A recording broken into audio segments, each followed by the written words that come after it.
days. We got actually 50-mile-an-hour winds coming in tomorrow. So pop this open here today. It's been about 7 days since we last had it open. We had some pretty good weather. And as you can see down here, underneath that hothouse, these are rows of radishes. See how well those have already come up.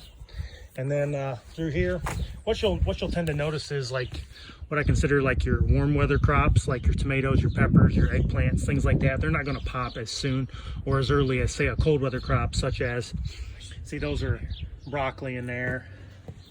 And down here we have Brussels sprouts, cabbage, and right here we have more cabbage.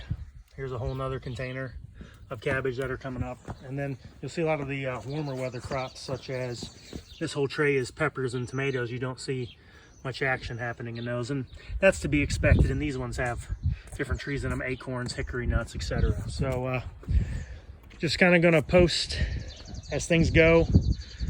Underneath of here, it does work. It's not rocket science. It's not hard to do. All you need is some plastic and some wood and cover up and keep it watered. So thanks for watching. Like and subscribe.